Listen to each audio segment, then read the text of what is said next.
Hey, board gamers, BJ from Board Game Gumbo here, back in the Gumbo pot. This time taking a look at Stamp Swap from Stonemaier Games and designer Paul Salomon. It's an I split, you choose game all about stamp collecting. Let's get right to that table and tell you a little bit about it, and then I'll give you my final thoughts.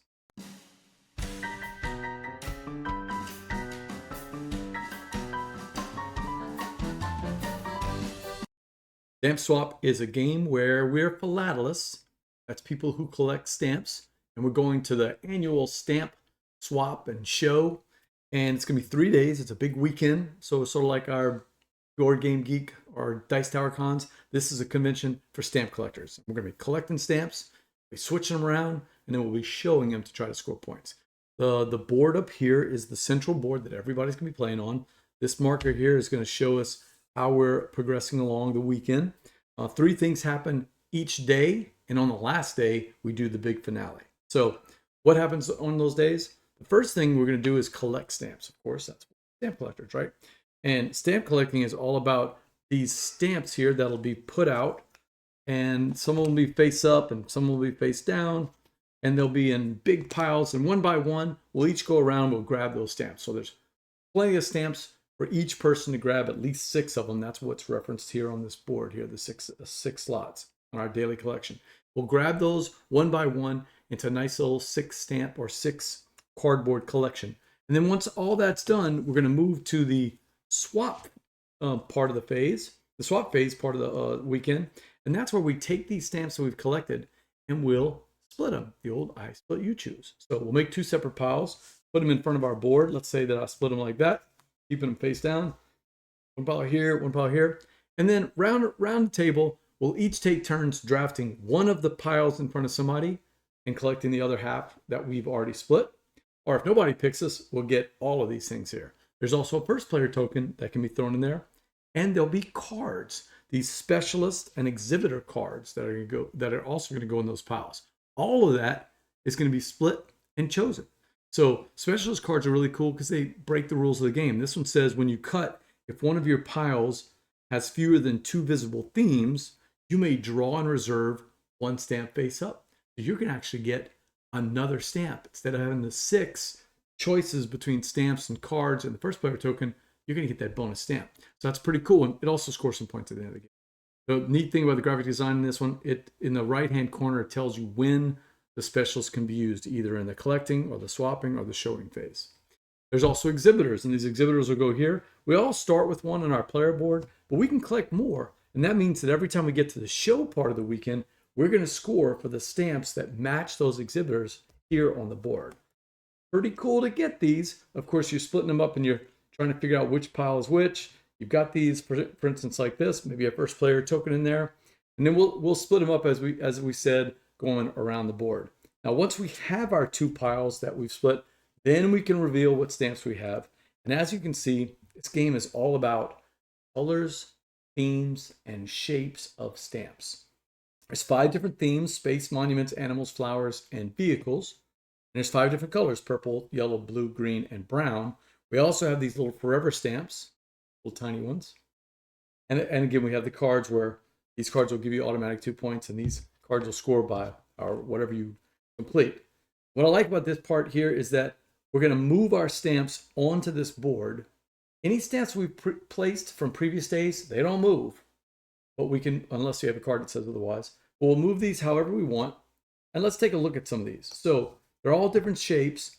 Some of them in the upper right-hand corner are actually going to score us points at the end of the game. So that's pretty cool. Right here, the stamp values. These gold foils are special stamps. They don't have a theme. They're just foil collector stamps, and they're worth a ton of points. They generally don't do anything else, though.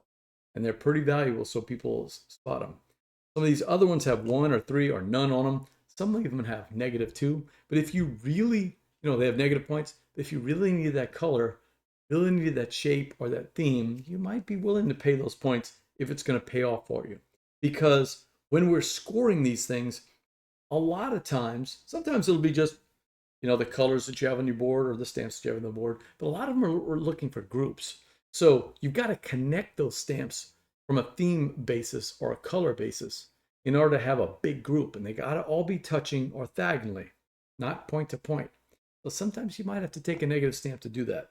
The forever stamps also let you score some points because there's a little kind of a race element where it's whoever has the most forever stamps in the end, they'll get a bunch of points, 10 points, and then second and third will get a little bit less. So there's a bunch of different ways to score points in here. But one of the things I do like is the fact that you can just, on your turn, you can put these things however you want. There's no real rules other than you can't hang off the board or can't put things over there. It's just how you can fit those stamps to match the exhibitors that you have here for each round, and also the scoring that we have at the end of each round. So let's talk about that. Oh, one thing I wanted to mention is that one of the other cool things here, I'll get to it when I talk about my final thoughts, but at the end of each day, when we're doing that show, we're not only going to score our exhibitors and any points we get from the first place token, but also we all have these tickets. We've got 3 tickets, 3 tickets for the 3 days.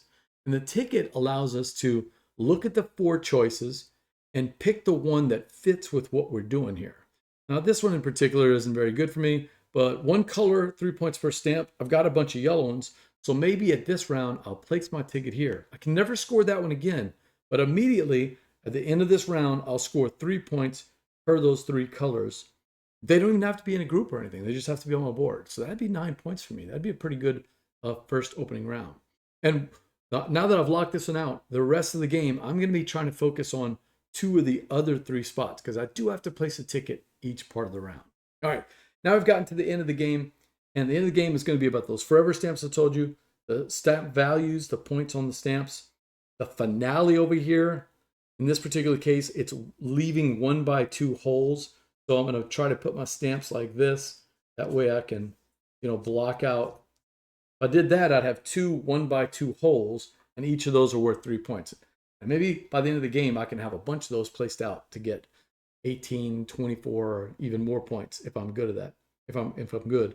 Plus our specialist card. So if any of these specialist cards have any points on them, they all do. That's 2. And that's really how it's played. It's 3 days. We'll do collecting each time. We'll swap using that I split, you choose mechanic, and then we'll do the show with the tickets and with what's on our board. And then we'll do a big finale on Sunday with the blue and go through the final show with all of these different points. That's basically how you play. All right, so what do I think about Stamp Show? This is a really solid game. I don't have a lot of games that have the I split, you choose. I've always been looking for one that's pretty good. Tussie Mussie was fun. It's a little 18 card. Charcuterie, if I remember right, that has that mechanic. It's fun. But this one, because number one, I enjoyed the theme. Philately, I was a stamp collector as a kid. So this one really appealed to me. I will tell you though, when I taught it last, the whole table, I was the only one that ever collected stamps. So everyone else said this theme means nothing to me. In fact, Jeremy or Jamie, they were mentioning an even better theme to them would have been board game collectors, right? You go into a convention and you're trading board games and you're trying to get board games to match up, and you're trying to put like a shelf. That would have been a pretty cool game, I gotta admit. But I don't need that. I like the stamp collecting theme. I like the this brings back memories of getting canceled stamps or getting new stamps or seeing the ones that come out. I think this is, out of the few games that I've played with iSplit, and over the past 20 years, I haven't played that many, surprisingly. But it's not a mechanic that seems to come out that often. But this is one of the best ones that I've seen. The way that they do the mechanic, it's very simple. You split up the stamps. There's that thinky part of, really want this card, so maybe I need to add an extra stamp to this other pile so people will pick that right away, and then I'll make sure I get that card. Same thing I had, at one point I needed yellow and green stamps, so I just made sure my piles had both of them in there. Then it didn't really matter which one they picked because I did a good job of splitting them. So that's a kind of a thinky little crunchy decision that doesn't take very long, but it's a lot of fun to make. So I like that element a lot. And I also like the fact that you have to choose 3 of the 4 categories during the game. So it helps me to think, okay, I want to work on these 2, and then that third one, I'll worry about it when I get there later. But it kind of gives me a goal to shoot for early on in the game. I'm going to focus on 1 or 2 of these things and try to score a good amount of points in those first rounds and then figure it out. I like the way it sets it up. The other thing that I like, and I didn't get to talk about this during the gameplay because I figured this is a better time for it. it's a cool twist on how you set up all the elements instead of just drawing random stuff from a bag, laying them out. That'll be the I split you choose. In this one, you pick cards based on the number of players, and then there's a graphical representation.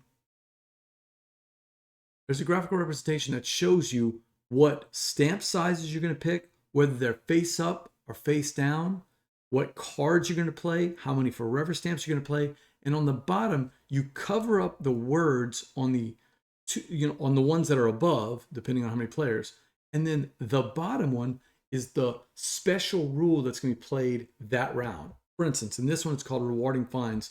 During the collect phase, players score 2 points each if they select a face down stamp.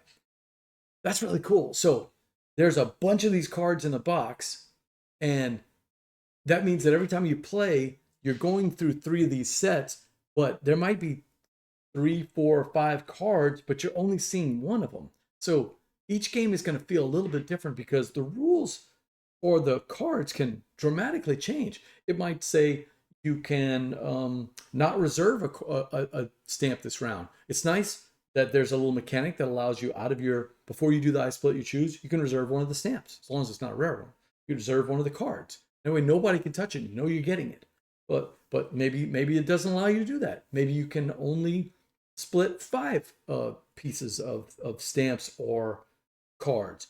Or in this one, you're scoring points for what you pick. So there was one that said that if you pick the theme that matches the exhibitor to the left, the player to your left, you'll get 2 points. So I was picking that every round, trying to get a good 10 or 20 points that round, or at least 8 points that round. So I like the fact that this changes it up a lot, makes it a little bit more replayable, because you're always having something that you have to deal with that you hadn't expected before. That being said, I do have some complaints about the game. The gameplay is fun, plays in about 30 minutes. I've played it at 3, 4. I don't think I've played it at 5 yet, but I played it at 3 and 4, and it seems to fit the player counts very well. So that there's not much downtime because everybody's kind of doing things at the same time, except when you're drafting. But I did have one complaint. If you look at the cards, Stonemaier Games, by the way, this is a review copy, and I'll repeat this at the end, but this is a review copy, and I want to thank them for sending this to us. But if you look at the cards themselves, when it comes to the scoring, look how easy that is. I mean, the graphic design, which I think Stonemaier Games has always been known for, very solid graphic design. It's easy. 1 color, 3 points per stamp. And you've got the little colors at the top. Theme sets, it's got the stars, you're talking about themes. Small squares, you know what they're talking about. That's the type of stamps we have here. Canceled stamps, that's the little wavy lines. Those are the graphic, from a graphic standpoint, that's super easy. Same thing with the exhibitors. I mean, how easy is that? Even with this camera, you can see right here, it's a point for brown stamps. You got the color right there. Point for space stamps here. But then you get to the specialists, and the specialists are big blob of text with no graphical representation at all. So, when I'm looking at everybody's piles, it's kind of hard. This one I can see right away.